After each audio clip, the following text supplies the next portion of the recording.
감사는 문을 여는 열쇠입니다. 이것이 오늘 말씀의 주제입니다. 얼마 전 모 방송국의 아나운서가 이제 퇴사를 하게 되었습니다.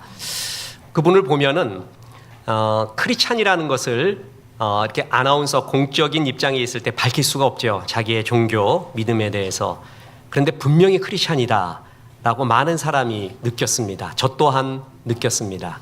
그의 언어를 보면은 얼굴을 보면, 표정을 보면, 심성을 보면 느끼는데, 특히 그의 언어 사용에 보면 감사라는 말이 참 많이 나왔습니다. 그리고 축복한다라는, 크리스찬의 언어가 그겁니다. 우리가 어느 곳에서 연예 예술인 같은 경우에는 공적으로 자기의 믿음을 드러내기가 어려운 경우도 많이 있습니다. 근데 드러낼 수 있는, 그리고 전도할 수 있는 최고의 말이 뭐냐 하면 감사합니다라는 거예요. 감사를 많이 표현을 해야 합니다.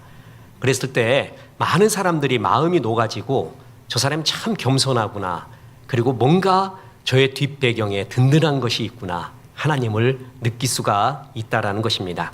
그분은 우리 교회에도 왔었죠. 그래서 저 인터뷰하면서 모 기독교 잡지에 그 글을 그대로 써주고, 또 우리 교회 김은수 집사님 초청해서 그 프로에, 아침 프로에 같이 하기도 했었던, 우리 교회와도 인연이 이렇게 깊은 분인데 이제 하프타임을 맞았습니다. 퇴사를 하고 난 다음에 어찌해야 될까, 그 뒤 후반전을 어찌해야 될까라는 생각을 하고 있는 거죠. 이런 사람들마다 중요한 일을 앞두고 있을 때 벌써 중요한 일에 신호가 오지 않습니까? 이게 지금 내가 지금 중요한 일입니다. 놀라운 일입니다. 새로운 시작을 할 때, 그리고 하프타임을 맞을 때 무엇을 해야 될까? 우리는 생각할 때가 있습니다. 그때 무조건 무엇부터 시작하라? 신실한 예배부터 시작하라. 그리고 기도부터 시작해야 돼요. 그런데 그 기도 중에서도 어떤 기도를 시작해야 되냐면 감사 기도부터 시작해야 돼요. 우리가 중요한 일 앞두고 급해요. 그래서 이것도 주십시오, 저것도 주십시오, 이것도 해 주십시오, 막 이런 간구의 기도를 많이 하는데, 굉장히 성경적인 기도는 뭐냐 하면 감사의 기도부터 시작하라는 거예요. 빌립보서 4장 6절에 아무것도 염려하지 말고 다만 모든 일에 기도와 간구로 너희 구할 것을 감사함으로 하나님께 아뢰라. 너희의 구할 것이 많다. 하나님이 알고 있다는 거예요. 무엇을 필요한지도 하나님이 알고 있는데 어떤 기도를 드려라?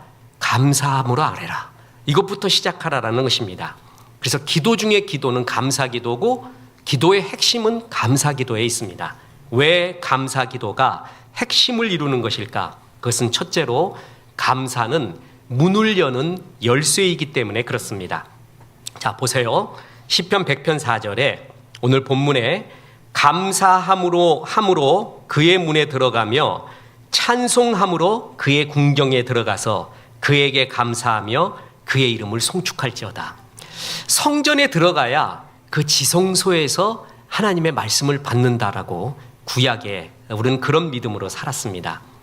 근데 그 성전 문을 들어갈 때 해야 될 두 가지가 있었습니다. 하나는 뭐냐면 감사요, 또 하나는 찬송입니다. 그러니까 성전 문은 그냥 들어가는 게 아니에요. 감사합니다 하고 들어가고 찬송합니다 하고 들어가는 거예요. 그래서 우리 주일학교 찬송에 그거 있잖아요. 감사함으로 그 문에 들어가며 그의 궁전에 들어가. 또 이런 찬양 아세요? 찬양을 드리며 주 앞에 옵니다. 내 삶을 드리네 두 손 들어. 감사함으로 들어가고 찬송함으로 들어가는 거예요. 그러니까 하나님의 존전으로 나가는 시작이 감사와 찬송입니다. 그래서 우리가 찬양 인도하거나 준비 찬양 같은 걸 할 때도요, 제일 먼저 시작하는 것은 감사 찬양이에요. 하나님을 높이는 찬송, 감사 찬양, 그것으로서 모든 하나님의 존전으로 나가는 문을 열게 되는 것입니다. 그죠?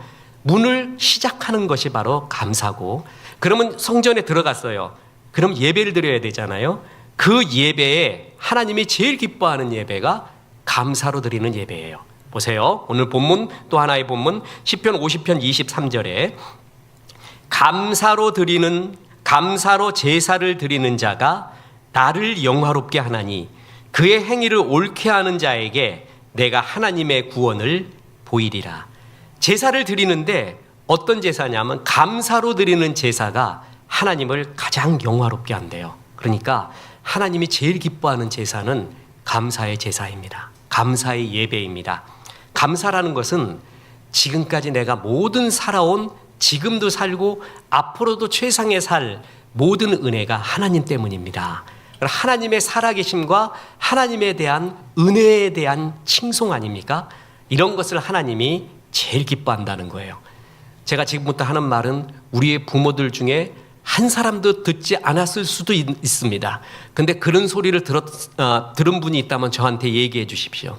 우리의 자식놈이, 아들이, 딸이 엄마하고 아빠한테 이런 말 합니다. 엄마, 아빠, 나는 아무리 생각해도 내가 지금 이렇게 멋지게 살고 있는 것, 이렇게 공부하고 멋진 옷을 입고 잘 살고 친구들과 놀고 미래를 준비하는 게 우리 엄마 아빠의 은혜 때문인 것 같아요.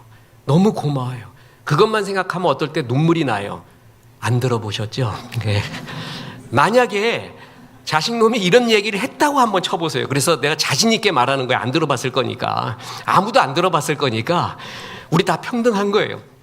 만약에 그런 얘기를 들었다면 부모의 가슴에서 평생 남을 거예요. 그냥 그게 그렇게 기쁠 거예요. 내가 해왔던 모든 자식을 위한 시름과 고뇌와 모든 것이 다 녹아질 것입니다. 그 은혜의 감사, 하나님도 그것을 제일 좋아하는 거예요. 돌아보니 하나님의 은혜였습니다. 하나님이 최고입니다 하고 성전에 들어와요. 애가 집에 들어오는데 우리 엄마 아빠 최고, 우리 엄마 아빠 최고. 난 집에 와서 우리 엄마 아빠 보는 게 제일 좋아. 안 들어보셨잖아요, 그죠? 근데 만약에 그런 걸 듣는다면은 엄마 아빠가 벌써 반찬이 달라지고 용돈이 달라질 것입니다. 그냥 그렇게 좋아요.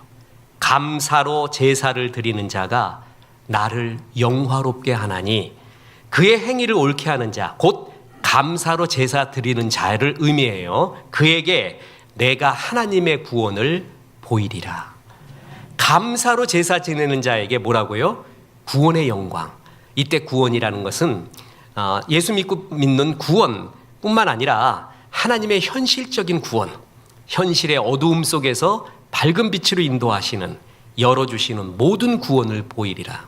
자, 우리가 간구기도만 잘해서 하나님의 역사를 체험하는 게 아니라 감사의 제사를 잘 드릴 때 하나님의 구원을 본다고 성경이 약속을 하고 있습니다. 그래서 감사가 닫힌 문을 열게 하는 것입니다. 하나님의 존전으로 나가는 시작이 감사와 찬송이고, 그리고 예배, 감사의 예배가 구원의 문을 연다라는 것입니다. 예수님이 그랬습니다. 예수님이 결정적인 기적을 할 때 항상 하나님께 감사부터 했습니다. 이른바 오병이어 아시죠? 보리떡 5개와 물고기 2마리로 5,000명 이상을 먹인 오병이어의 역사를 할 때 보십시오. 요한복음 6장 11절에 예수께서 떡을 가져 축사하신 후에 앉아있는 자들에게 나눠주시고 물고기도 그렇게 그들의 원대로 주시니라. 예수께서 떡을 가져 뭐라고요? 축사. 먼저 감사 기도를 한 거예요. 그러니까 예수님이 보리떡아 물고기야 짠 하고 사람들에게 다 먹여라 이렇게 하지 않고 하나님 감사합니다. 이것부터 시작을 한 거예요. 죽은 사람을 살리는 것, 이것은 메시아만이 할 수 있는 일입니다. 당신이 메시아인 것을 증명하는 결정적인 장면이 죽은 자를 살리는 것이었습니다. 당시에 어떤 점쟁이도 박수무당도 이것을 따라하지 못해요. 그래서 율법 학사들은 잘합니다. 메시아만 할 수 있는 일, 죽은 자를 살리는 일, 그 일을 예수님이 하십니다. 나사로를 살리죠. 그때 어떻게 하셨냐 하면 요한복음 11장 41절에 돌을 옮겨 놓으니 예수께서 눈을 들어 우러러 보시고 이르시되 아버지여 내 말을 들으신 것을 감사하나이다. 그러니까 나사로 살릴 때도 뭐부터 했냐 하면은 감사기도. 주님이 항상 이 기도를 들어주시고 함께 하시는 것을 감사합니다부터 시작을 합니다. 그래서 11장 43절에 이 말씀을 하시고 큰 소리로 나사로야 나오라 부르시니, 그러니까 감사 기도를 먼저 드리고 나서 나사로야 나와라 이렇게 했다는 거예요. 예수님조차도 결정적인 일을 앞두고 감사 기도부터 시작을 했습니다. 보십시오. 데살로니가전서 5장 18절에 범사에 감사하라. 이것이 그리스도 예수 안에서 너희를 향하신 하나님의 뜻이니라. 하나님이 우리에게 주신 명백한 뜻, 그것은 감사의 삶이에요. 그래서 감사는 뭐냐면 우리의 창조 목적이라는 것입니다. 나를 기대하시고 이 땅에 보내신 하나님의 기대라는 거예요. 그래서 어떤 사람이 제일 행복하냐 하면 하나님의 창조 목적대로 사는 사람이에요. 그 창조 목적 중에 중요한 것이 뭐라고요? 감사예요. 그래서 감사 생활만 잘해도 신앙 생활을 참 잘하는 것입니다. 자, 우리 오늘 설교 제목이, 그리고 우리 이 본문의 첫 번째 교훈이 감사가 문을 여는 열쇠라 그랬죠. 자, 국어 실력 반대가 뭐라고요? 감사하지 않으면 오던 축복도 막혀버립니다. 문이 닫혀버립니다. 주는 사람의 입장에서 한번 생각해 봅시다. 우리가 현실 속에서 어떤 사람은 계속 받아야 되는 경우가 있는 사람도 있어요. 엘리야가 로뎀나무 아래서 죽기를 각오하며 도움을 받을 수밖에 없는 형편, 누구에게나 있습니다. 그럴 때 도움을 주는 사람이 주게 돼 있잖아요. 그런데 주는데 계속 아무 반응이 없어요. 감사의 반응이 없어요. 그럼 주는 사람이 지칩니다. 이게 현실적입니다. 뿐만 아니라 이 사람이 감사도 모르고 당연히 받는 것을 당연한 걸로 여기는구나. 내가 주는 것이 이 사람을 오히려 망치게 하는 게 아닌가? 이렇게 의구심이 듭니다.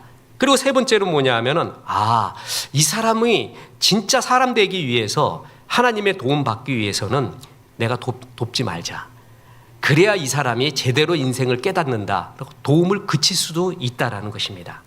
감사가 없으면 모든 것이 오히려 막힐 수도 있다는 거예요. 주는 사람이 지쳐요? 내가 잘하고 있는가? 이 사람 망치는 게 아닌가? 의심이 들어요? 급기야는 중단해야 되겠구나. 감사가 없으면 스스로 주고 있는, 받고 있는 축복의 문을 닫게 되는 것입니다. 백세 철학자인 김형석 교수님, 요즘도 그렇게 활발하게 소식하시며 수영하시며 글도 많이 쓰고 계십니다. 이분이 우리 행복합시다 라는 글에 이런 간증을 썼습니다.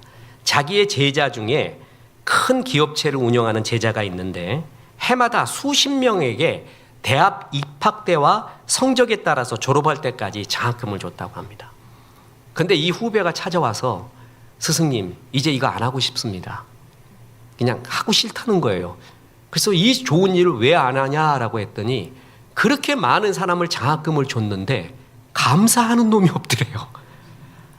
감사하는 사람, 한 번이라도 이렇게 감사합니다. 이렇게 귀한 은혜 가운데 나에게 장학금 주셔서 내가 이 청춘을 아름답게 공부하며 살았고 정말 사장님 감사합니다 하는 사람이 없더래요. 자기가 회의감이 느껴지더래요. 그래서 그만둬야겠다 이렇게 이야기하더라는 거예요. 저는 그 심정을 충분히 이해합니다. 그죠? 감사할 때 문이 열리고 지속되는 거예요. 축복은 지나가선 안 돼요. 축복은 머물러 있어야 돼요. 그 머물러 있는 가장 중요한 게 감사함이라는 것입니다. 제가 자주 인용을 하지만 장인어른이 사업을 할 때 제가 좀 도와준 적이 있습니다. 그때 사원 중에 하나를 장인어른이 참 사랑했어요. 쟤는 참 사람이 됐대요. 그래서 어떤 사원이냐 하면은 월급을 받을 때 꼭 사장님께 감사를 해요. 아버님께 감사합니다. 어려운 중에 이렇게 월급 주셔서 감사합니다 라는 표현을 써요. 다른 사람 다 당연히 받는 걸로 여겨요. 내 노동의 삭슬 당연히 받는 거다라고 물론 맞아요. 물론 맞는 말이지만 더 깊은 사람은 감사까지 한다는 거예요. 그러니까 저 친구한테는 더 주고 싶다는 거예요. 저도 그걸 옆에서 보면서 정말 저렇구나 라는 것을 느꼈습니다. 그래서 감사하면 하나님의 축복의 문이 열리는 것뿐만이 아니라 사람에게도 문이 열립니다. 감사가 마음과 마음을 연결해 줍니다. 감사라는 것은 원인을 남에게서 찾는 거예요. 이웃에게 찾는 거죠. 내가 참 감사하다. 너의 도움 때문이야. 너의 은혜 때문이야. 라는 것을 고백하는 것이 감사 아니에요? 이 부족한 종이 월요일부터 금요일까지 경건 이메일을 보내고 있습니다. 그 경건 이메일의 패턴이 똑같은데 뭐냐면은 첫 번째 책을 인용해요. 그 책을 인용하고 그 책에 대한 나의 생각과 성경적 해석을 가한 것이 경건 이메일의 패턴이에요. 책을 인용한다는 게 뭔지 아세요? 각주를 달고 논문에서 주석을 단다는 게 뭐냐면 나의 이 생각은 당신에게서 빌려온 것입니다. 당신이 해놓은 것에 그 어깨에 내가 위에 올라간 것입니다. 당신께 감사합니다라는 의미예요. 당신께 고맙습니다. 원인이 당신에게 있습니다. 라는 것을 고백하는 것이죠. 어떤 사람이 멋지고 잘났어요. 근데 사람들은 죄성이 있어서 다 싫어합니다. 그러면 조금이라도 잘난 체 하면 또 되게 싫어해요. 그죠? 그리고 나의 초라함을 보고 어떻게든 저 사람 흠을 잡으려고 해요. 근데 잘나도 멋진 사람이 있어. 감동스러운 사람이 있어요. 어떤 사람인 줄 아세요? 나의 잘난 것이 하나님의 은혜요, 당신의 은혜 때문입니다. 당신께 감사합니다 하는 것을 전부 말하는 사람이에요. 내가 이런 지식이 있는 것도 책의 도움을 받고 그 저자의 도움을 받은 것이기 때문입니다 하고 항상 빚진 자의 의식과 감사의 의식이 있잖아요. 그럼 그 사람이 아무리 잘나도 거부감이 없습니다. 여러분, 삼형제, 감시 삼형제라고 아세요? 감사, 감동, 감탄. 이것은 감시 삼형제인데 감사가 있을 때 그 사람한테 감동이 있어요. 멋진 것이 감동이 있어요. 그리고 감탄을 하게 됩니다. 그래서 감사라는 것이 이웃의 문까지 열게 된다라는 것입니다. 그래서 두 번째 교훈이 있습니다. 어제, 오늘, 내일을 모두 감사하며 살라라는 것입니다. 먼저 지난 날을 감사하십시오. 하나님이 가나안으로 들어가기 전 출애굽 2세대에게 너희는 이것을 기억하라, 이것을 기억하라 라고 말해준 게 신명기입니다. 그러니까 중요한 내용, 출애굽기에서 말했던 중요한 내용들의 가장 핵심만을 뽑아서 줄을 쫙 끈 거예요. 그것이 신명기거든요. 그 신명기의 핵심 내용이 세 가지가 있는데 그 중에 하나가 뭐냐면 하나님이 너에게 베푸신 은혜를 기억하라. 그 기억하는 가운데 가나안으로 들어가라. 홍해를 건넌 것, 만나와 메추라기 주신 것, 불기둥, 구름기둥으로 너를 보호하고 인도하신 것, 하나님의 말씀을 주신 것, 그 모든 것을 기억하라. 그래야 가나안 들어가서 행복하게 산다. 과거의 은혜로부터 감사하라. 그것이 현재와 미래로 이어진다라는 것입니다. 여러분, 중요한 하프타임 때 지난 날을 감사하십시오. 하나님이 나의 전반전을 이토록 아름답게 인도하셨지. 죄악에 썩은 내 영혼, 내 몸, 주님의 빚진 자로서 주의 은혜로 내가 여기까지 왔구나 하는 것을 감사할 때 내가 달려갈 길도 보이고 주의 축복의 은혜가 임하게 되는 겁니다. 우리 집사람이 가끔 작전인지 어떤지 모르는데 목걸이하고 팔찌 이쁜 거를 이렇게 차고 저하고 밥도 같이 먹습니다. 그게 20년 전인가 제가 사준 겁니다. 그리고 제가 봐도 이뻐요. 자기도 그게 이쁘대. 그리고 딱 그걸 메고 이렇게 옵니다. 여러분, 백화점에서 사줬습니다. 나도 이런 사람이에요. 나도. 그때 어려운 때였습니다. 근데 책이 나오고 또 어떨 때 마음을 담아서 그 목회자들은 잘 못 사주잖아요. 그런 거. 그래서 진짜 마음 먹고 그걸 사줬어요. 그러니까 그게 이쁘대요. 그럼 자기는 이게 제일 좋대. 이쁘기도 이쁘고 마음도 담겨서 그걸 들을 때 나의 심정, 그 선물을 준 사람의 심정이 뭘까요? 내가 잘했다라고도 있지만 결심을 합니다. 무슨 결심하는 줄 아세요? 그렇지, 그거예요. 또 사준다. 내가 더 좋은 거 사준다. 그때는 요만큼 사줬지만 내가 이렇게 좋아하는 거 보니까 진짜 좋은 거 사준다라는 결심이 서요. 과거에 대한 감사는요, 이렇게 앞으로의 길을 여는 거예요. 그래서 그거 볼 때마다 결심이 돼요. 그래서 이 사람 작전을 쓰는 것 같아요. 뭐 필요할 때. 근데 내가 봐도 이뻐요. 그런데 내가 그때는 돈도 없고 힘들고 그래서 그 정도였지만 더 벌고 그러면 더 좋은 거 좀 사줘야겠다. 이렇게 좋아하는 걸 보니 그러니까 모든 것은 감사로부터, 특히 과거에 대한 감사로부터 시작하는 거예요. 그래서 사무엘상 17장 12절에 보면 사무엘이 돌을 취하여 미스바와 센 사이에 세워 이르되 여호와께서 여기까지 우리를 도우셨다 하고 그 이름을 에베네셀이라 하니라. 여기까지 도우셨습니다. 참 이런 기도를 하나님이 얼마나 좋을까요? 아버지, 내가 지금 이렇게 멋지다고 사람들이 말해요. 연예인이라고 말하고 뭐라고 말하고 이렇게 하고 이렇게 멋지게 지금 살고 있어요. 아버지 은혜예요. 엄마 은혜예요. 못 들어보셨잖아요. 그죠? 그러니까 우리가 다 똑같은 거야. 근데 만약에 이런 소리를 듣는다면 얼마나 좋을까요? 하나님의 은혜였습니다. 이런 말 다 좋은 겁니다.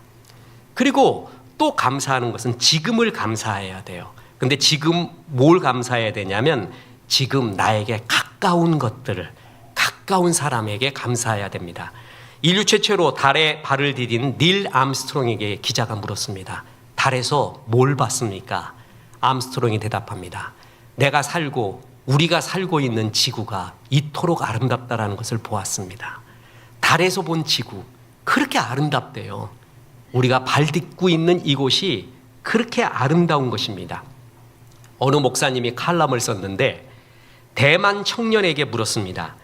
어디가 제일 가고 싶냐? 대만 청년들. 그랬더니 하는 말이 서울의 홍대 거리입니다. 그러더라는 거예요. 여러분 홍대 가고 싶으세요? 대만 청년들이 제일 많이 가고 싶은 곳. 제가 얘기해 놨어요. 전철 오라고 얘기했거든요. 전철 타면 금방 갑니다. 가면은 좋은 곳이 있어요. 또 외국인 관광객이 제일 우리나라 서울에서 오고 싶은 곳 어디냐 그랬더니 청계천이라는 거예요. 그 깨끗한 물이 흐르고 안전하고 낭만스럽대요. 여러분 청계천 우리 가까이 너무 가까이 있어서 안 가잖아요. 사실은 이 가까이 있는 곳이 정말 아름다운 곳이에요. 저는 간접 경험, 디지털 간접 경험이 쌓여서 문제입니다. 직접 경험을 해야 되는데 갈 시간도 없고 지금 이게 가슴 떨릴 때 가야 되는데 다리 떨릴 때 못 갈 텐데 밀려놓은 게 너무 많아요. 세느강 아시죠? 세느강. 나는 노래도 많이 들었고 샹송도 많이 들었고요. 시도 많이 봤어요. 그래서 세느강이 그렇게 멋진 것 같아 항상.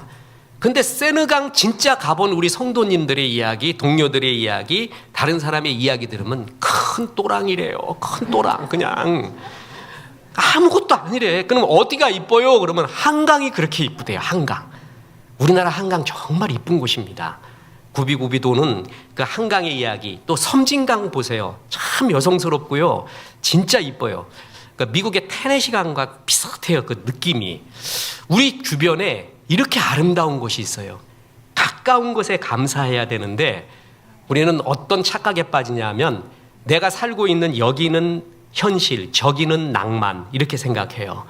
왜 그런 말 아세요? 파리의 낭만은 3일 뒤에는 일상이 된다. 그렇게 낭만스러운 파리도 3일 있어 보면 일상이 된대요. 여기가 일상, 저기는 낭만이 아니라 그 마음에 따라 그리고 그 은혜에 따라 항상 어디를 가든 낭만이 될 수가 있는 것이에요. 시한부 삶을 사는 40대 주부가 이런 고백을 했습니다. 제일 하고 싶은 것을 물었더니 가족을 위해 식사를 준비하는 것 그리고 설거지를 하고 싶습니다. 우리가 일상에서 가장 짜증스럽고 힘들다고 여겼던 그것이 사실은 행복이었다라는 것입니다. 감사해야 돼요. 지금 곁에 있는 것을 뿐만 아니라 지금 곁에 있는 것들만이 아니라 지금 곁에 있는 사람 때문에 감사해야 됩니다. 대부분 우리는 사건 때문에 감사합니다. 아들이 딸이 좋은 데 들어갔다, 또는 좋은 데 입사를 했다, 승진했다, 집을 샀다, 큰 돈을 벌었다, 사업이 성공했다. 사건 때문에 감사하거든요. 근데 진짜 성숙된 자는 사람 때문에 감사합니다. 자, 보세요. 바울 사도 빌립보서 1장 3절. 내가 너희를 생각할 때마다 나의 하나님께 감사하며. 너를 생각할 때마다 그렇게 좋대요. 그렇게 마음에 감사할 수가 없대요. 저도 목회를 하면서 말해요. 대부분 감사가 사건 때문에 감사를 합니다. 어떤 일이 일어나고 어떤 부흥이 일어나고 어떤 일이 일어났을 때 감사하는 경우가 대부분이었던 것 같습니다. 근데 큰 고난을 당하고 났을 때 그때 간증을 몇 번 했죠. 기도원에 차 타고 가는데 하나님이 너는 목회하면서 뭐가 제일 기뻤냐라는 걸 물어봤어요. 그때 불현중에 하나님 좋은 사람 만나는 게 그렇게 좋았습니다. 그랬다 그랬죠. 그래서 기도원 갔더니 알지 못하는 동료들이 있었다 그랬잖아요. 그분들한테 붙잡혀갖고 간증을 나눌 때 어떤 질문을 하냐 하면 목회 때 제일 기뻤던 걸 나누재. 그때부터 소름이 돋았어요. 뭔가 지금 역사가 일어나고 있다. 이 중에 이 세 사람 중에 한 사람은 분명히 사람 얘기할 거다. 난 확신이 들었어요. 아니나 다를까 자기는 좋은 사람 만난 게 좋았다는 거예요. 여러분, 이 정도 되면 주님이 말씀하셨다라고 여겨도 되지 않을까요? 이 정도 되면 주님이 정말 말씀하셨다라고 그때 생각을 해봤습니다. 나는 무엇 때문에 감사했는가?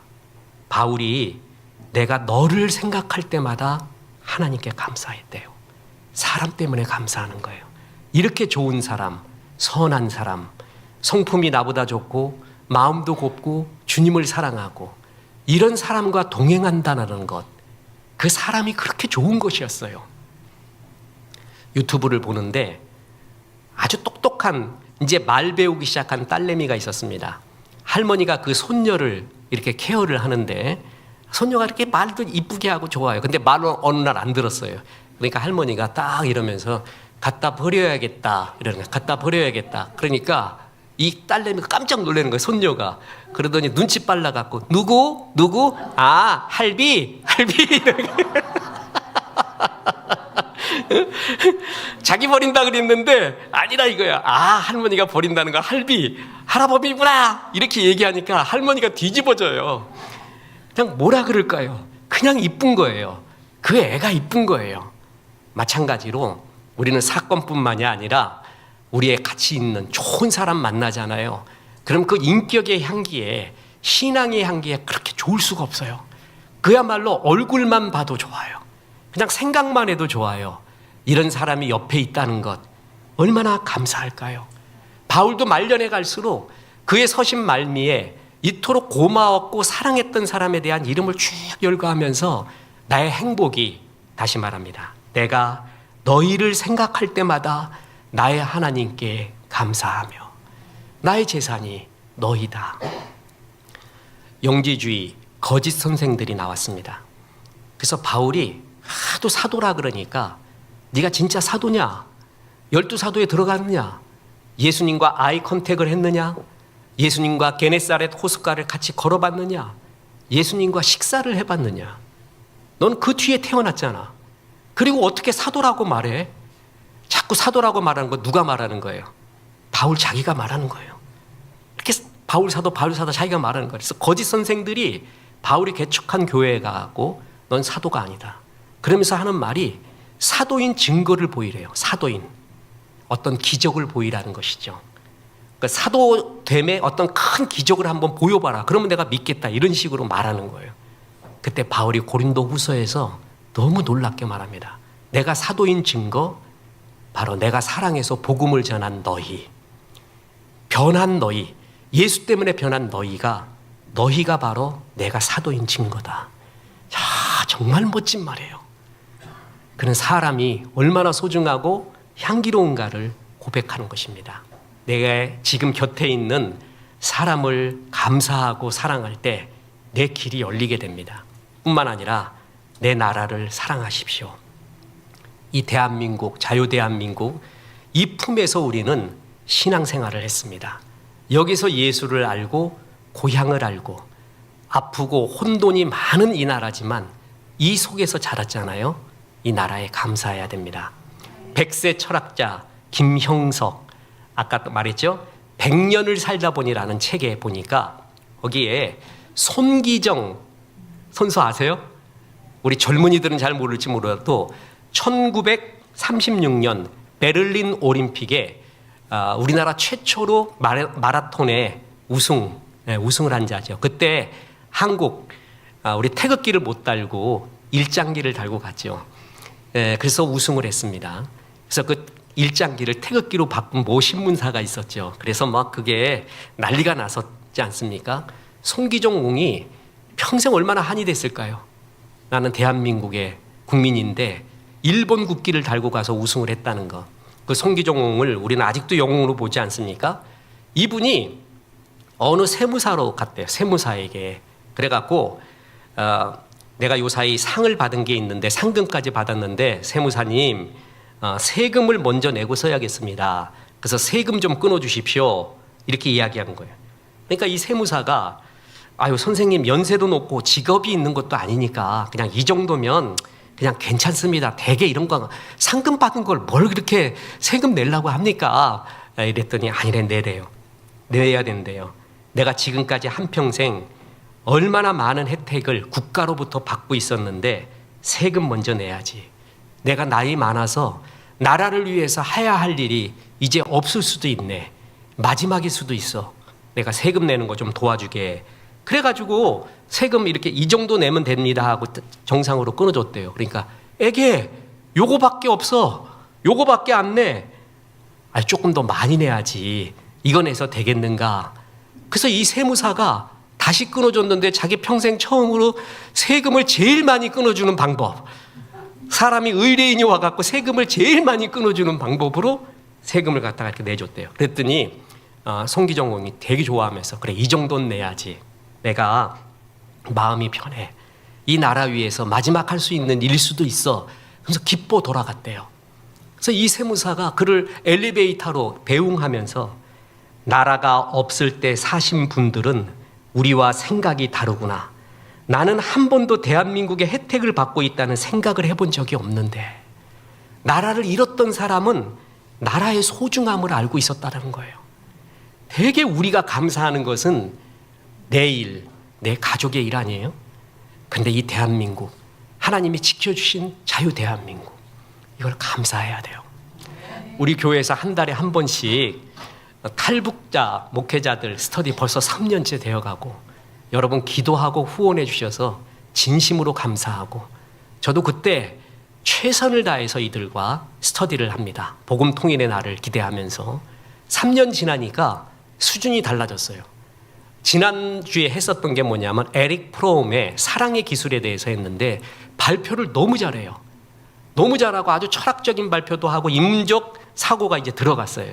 깜짝 놀랐어요. 사랑에 대한 주제였거든요.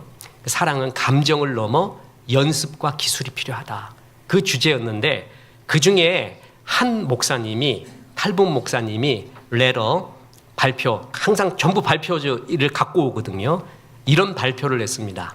근데 아주 숙연해졌습니다. 제가 그대로 원문을 읽어드리겠습니다. 북한은 전체주의 국가이기에 사랑의 표현을 개인과 연인들끼리 쓸 수 없고 오직 수령, 당을 칭송할 때만 사용됩니다. 북한에서의 사랑이라는 감정조차도 혁명적 결단이었으며 말로가 아니라 혁명적 실천 행동에 달려 있었습니다. 북한의 특징적 사랑에는 수령애, 동지애 밖에 없습니다. 전체적인 국가에서 주체 사상의 논리는 자기 운명의 주인은 자기 자신이라고 규정을 했지만 거기에는 셀프러브, 자기애는 조금도 찾아볼 수 없고 오직 수령에 대한 충성만 있습니다. 북한의 가부장적 사회에서 사랑은 강한 자의 전유물이 되었고 사랑은 쟁취해야만 이룰 수 있는 혁명적 표현이라고 할 수 있습니다. 여러분 이해가 가십니까? 자긴 잘하면서 사랑의 노래를 들어보질 못했대요. 사랑의 영화도 보지 못했대요. 뮤지컬, 사랑에 대한 거 없대요. 오직 수령에 대한 충성, 사회주의 국가, 혁명 건설에 대한 노래만 듣고 살아왔대요. 그래도 연애하지 않습니까? 그러면 모여서 사랑한다는 말을 안 하고 좋아한다고 말한대요. 그리고 시를 지어서 자기들끼리 보고요. 자기들끼리 노래 불러서 하지 그것이 음반으로 나오거나 영화로 나오면 난리가 난다고 합니다. 그런 곳에 살아서 자기는 사랑이라는 말이 굉장히 낯설다는 거예요. 그래서 목회를 하면서 여기서도 제일 힘들었던 게 뭐냐면 양들을 사랑하는 법을 잘 모르겠다는 거예요. 그게 힘들었다고 간증을 하는데 너무 우리들의 이야기하고는 다른 이야기를 하는 걸 들었습니다. 내가 자유 대한민국에서 이 자유 가운데 마음껏 신앙생활을 하고 여기까지 자라왔구나. 새삼 눈물겹게 감사했습니다. 나라를 잃어버렸던 사람, 나라 외에 진짜 총 들고 싸워봤던 사람, 그 사람 나라에 대한 생각이 다른가 봅니다. 우리가 너무 가까이 있어서 감사하지 못한 우리의 대한민국, 우리의 조국, 나의 나라, 이걸 감사해야 됩니다. 뿐만 아닙니다. 미래에 일어날 좋은 일을 감사해야 됩니다. 우리는 죄성이 많아서요, 일어나지 않는 일은 걱정을 합니다. 그런데 기대하고 감사할 때 미래의 역사가 일어난다라는 겁니다. 마가복음 11장 24절에 그러므로 내가 너희에게 말하노니 무엇이든지 기도하고 구하는 것은 받은 줄로 믿으라. 그리하면 너희에게 그대로 되리라. 자, 너희 미래 하나님께 있다는 거예요. 기도했지? 그럼 하나님의 축복이 임한다. 마중물이라는 거 아세요? 저는 우리나라의 말 중에 마중물이라는 말을 정말 좋아합니다. 펌프질 해보셨습니까? 그 연배에 있는 분들이 있으세요? 펌프질을 할 때 뭘부터 부어야 되죠? 네, 마중물부터 부어야 돼요. 그래야 이제 물이 길러 오잖아요. 그냥 해서는 되지를 않습니다. 이 마중물이라는 건 누구를 마중하러 간다고 하듯이 까마득한 지하에 있는 물이 올라오도록 마중 나가는 물. 멋지잖아요. 마중물.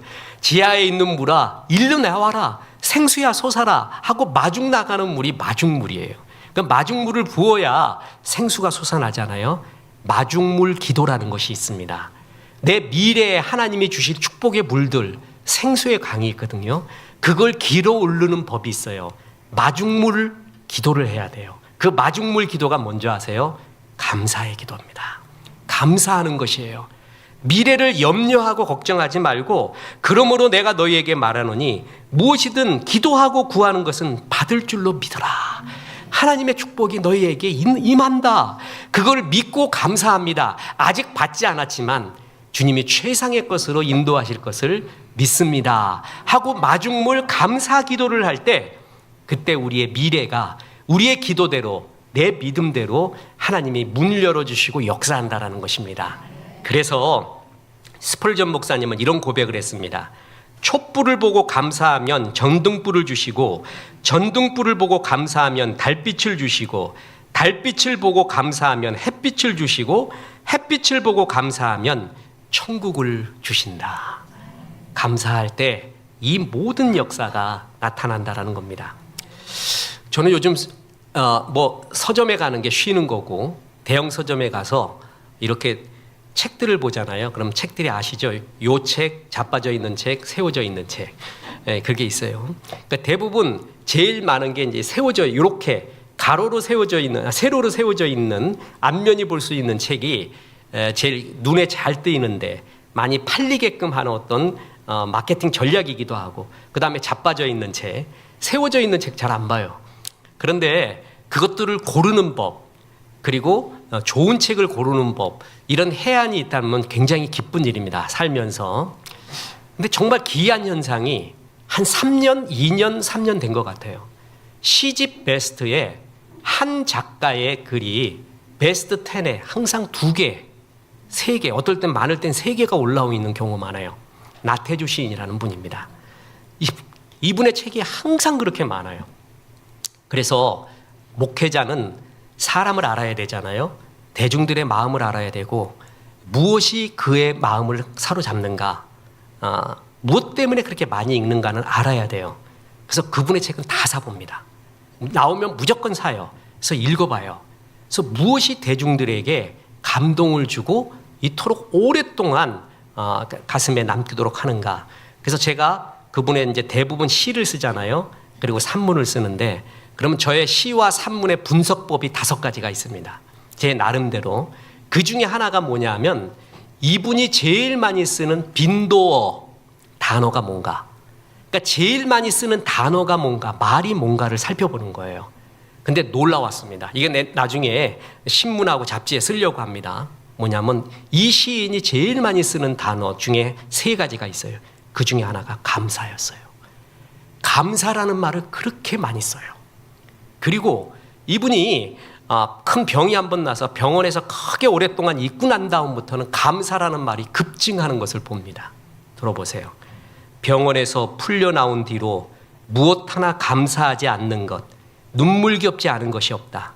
숨 쉬는 것도 감사하고 물 한 컵, 차 한 잔 마시는 것도 고마운 일이고 밥을 먹는 것도 감사한 일이고 낡은 자전거를 타고 골목길을 쏘다니는 것도 고마운 일이고 부는 바람도 감사하고 밝은 햇빛도 감사하고 고추잠자리 한 마리 아직도 가을 햇빛 속에 힘없이 날아가는 것을 봐도 문득 눈물겹다.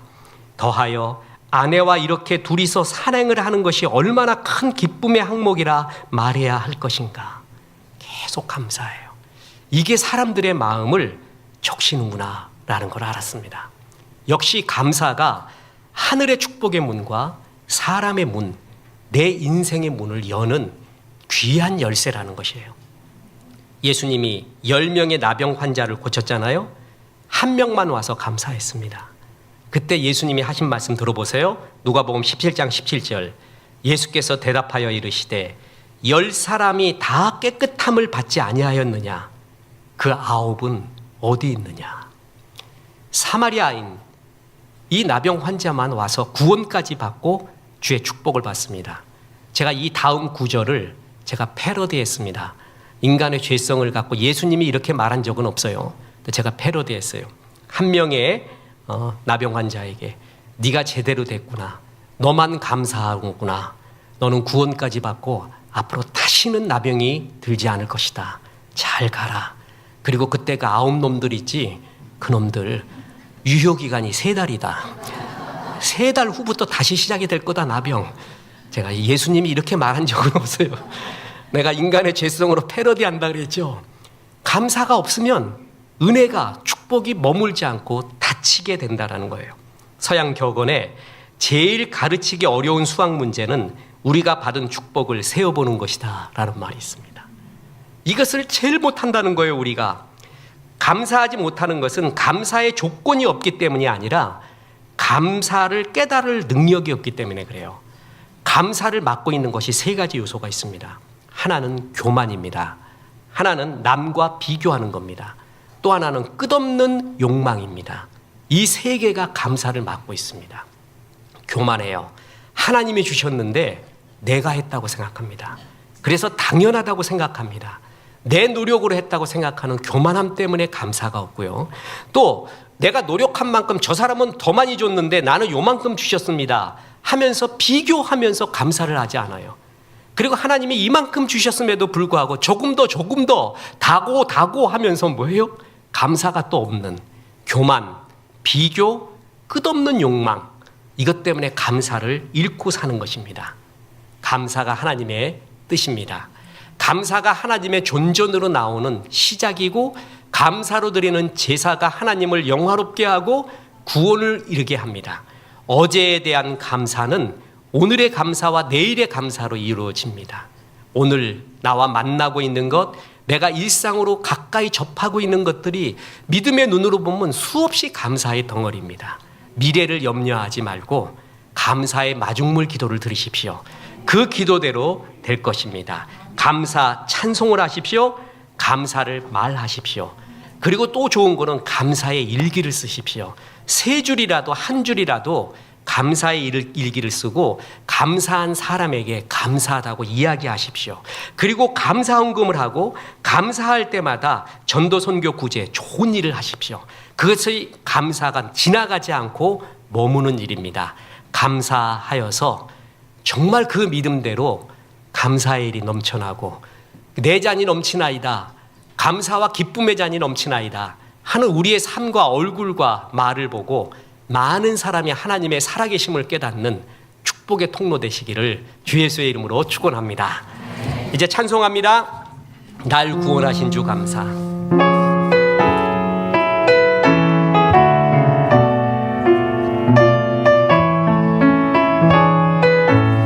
응답하신 기도, 응답하신 기도 감사, 거절하신 것 감사, 헤쳐나온 풍랑 감사, 모든 것 채우시네, 아픔과 기쁨도 감사, 절망 중 위로 감사, 증량 못할 은혜 감사, 크신 사랑 감사해. 이제는 우리 구주 예수 그리스도의 은혜와 하나님의 크신 사랑과 성령님 범사에 감사하라 말씀하심이 이 말씀에 아멘한 성도들에게 함께 하셔서 이제부터 끝날까지 크신 영광 받으시옵기를 우리 구주 예수 그리스도 이름으로 축원하옵나이다. 아멘.